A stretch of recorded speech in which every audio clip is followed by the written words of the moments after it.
tercero y cuarto año. Estamos en este momento procesando los resultados, ¿sí? Y a futuro tenemos el conversatorio virtual, que justamente Gabriela hace un ratito comentó, el análisis de relevamientos y la triangulación de datos. Y les trajimos muy brevemente algunos resultados. Delfina, si quieres comentar. Sí, Delfina buenas Piccini. tardes. Sí, buenas tardes, ¿se escucha? Sí, Delfina. Bueno, sí, como me presentaba Karina, bueno, sigo siendo estudiante de matemática, ¿no? Pero bueno, fui practicante durante este año y digamos que mi karma fue la conexión a Wi-Fi durante todo el año y sigue siendo. Así que por eso les pregunto, avisen cualquier cosa, puedo desactivar la cámara, siempre hay una salida. Nosotros en lo que es encuestas, ¿sí? Dividimos las preguntas para una mayor organización, ¿no? Del análisis de las mismas. Primero en un antes, ¿sí? Para que nuestros encuestados puedan contextualizarse, ¿sí? En la previa a esta situación, ¿sí? Luego el durante, es decir, el transcurso de todo este año en un contexto de enseñanza, la virtualidad, enseñanza y aprendizaje también en la virtualidad. Y por último, la tercera parte, ¿sí? El tercer aspecto, ¿no? de esta encuesta tiene que ver con proyecciones a futuro de nuestros encuestados. Entonces nosotros elegimos, para ser concisos, traer dentro de todas las preguntas, ¿no? de esta encuesta, traer tres, ¿sí? Una de cada una de estas partes de la encuesta. Primeramente, que nos interesaba compartirles esta pregunta que tiene que ver con la previa, con los antecedentes, ¿no?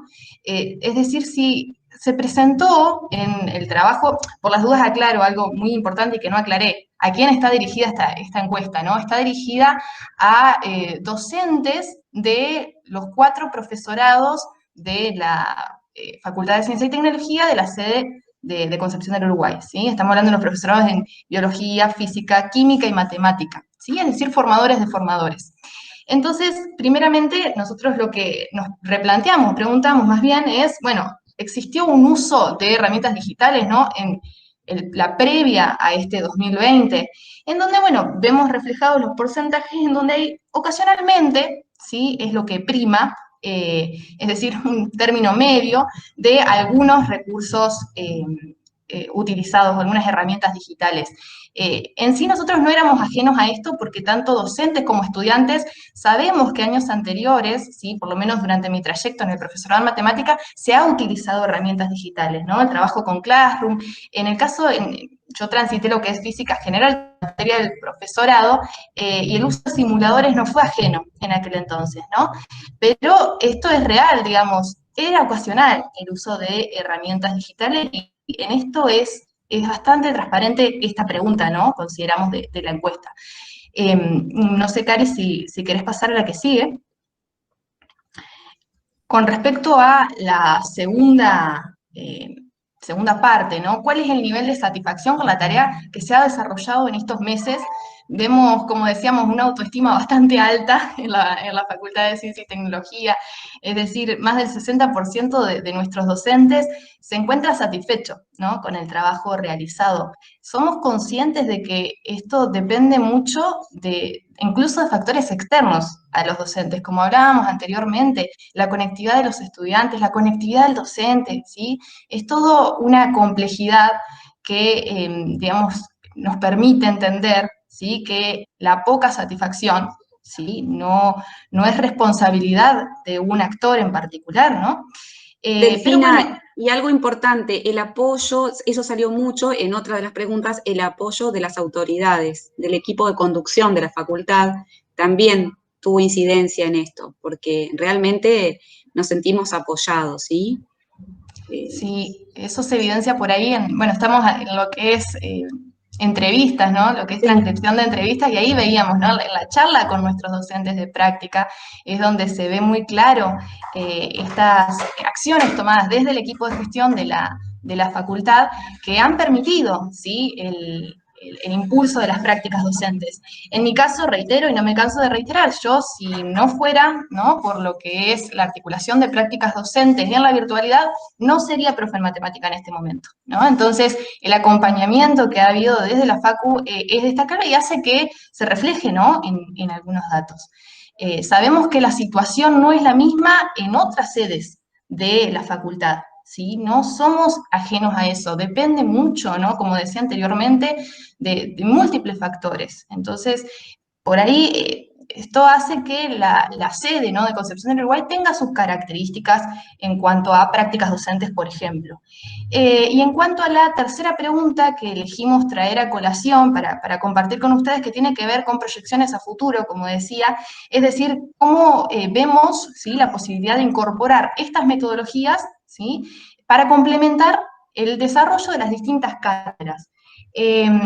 Nosotros nos llama la atención y nos parece bueno, digamos, la primera pregunta y la tercera pregunta que recién les estaba comentando no fueron elegidas aleatoriamente, ¿no? Digamos, hay una contrastación muy grande entre un 60% de docentes que ocasionalmente había utilizado algún tipo de herramienta digital, ¿sí?, frente a un 97% de los docentes formadores de formadores, es decir, docentes que trabajan en los profesorados, recalco eso, ¿no?, que luego de toda esta trayectoria, ¿no?, esta trayectoria de este 2020, se perfilan hacia una posibilidad, ¿sí?, factible de aplicación de estos recursos, ¿sí?, que de hecho es un factor común, utilizando un término que nos es familiar, en lo que es entrevistas, perdón, ¿sí?, a los docentes de la práctica. El valor del trabajo también se refleja en las entrevistas realizadas. Así que bueno, es por esto que nos centramos en estas tres preguntas, ¿no?, que nos permiten una comparación, ¿sí?, una radiografía de nuestra sede quizá, y bueno, que también nos permite establecer estos puentes entre otros tipos de recolección de datos que estamos trabajando en nuestro proyecto, que es el tipo de entrevista, ¿no? Y en cuanto a las proyecciones a futuro, ¿sí?, de este proyecto de investigación, nosotros sabemos que, tenemos fe, ¿no?, de que este trabajo es un insumo para nosotros mismos, ¿no? Y el hecho de desarrollarse en nivel superior nos da la posibilidad, mediante lo que es extensión universitaria, de socializarlo no solamente con nuestra comunidad, ¿sí?, un producto que no es solo para nuestra comunidad educativa, ¿sí?, sino para la comunidad toda en realidad. Es esa posibilidad de extrapolar que nos parece sumamente interesante. Como decían recién las profes, ¿sí?, tenemos en vista un conversatorio virtual, ¿sí?, que bueno, consideramos que puede ser muy nutritivo por todo esto que surge incluso en este espacio. Y además, ¿sí?, otro de los proyectos para que camine este proyecto, valga la redundancia, tiene que ver con la presentación a congresos, a seminarios. De hecho, este proyecto ha sido presentado en las terceras jornadas de Infod, ¿sí? Karina y que acá nos está hablando, han presentado este proyecto, y Adriana también, en lo que es las jornadas de formación docente, ¿sí? Así que, bueno, es otra de las perspectivas a futuro, ¿no?, de seguir divulgando este recurso. Bien, y en este momento nos estamos... No sé si... Sí, nos estamos abocando digamos, a analizar las entrevistas. Está Julio, está Gaby, está Giovanna. Si quieren comentar algo sobre las entrevistas a los docentes de práctica, como para cerrar esta parte. Algo que rescaten. O sea, yo, hablando de factores comunes, bueno, denominador común, Delfina, como para seguir en el lenguaje matemático.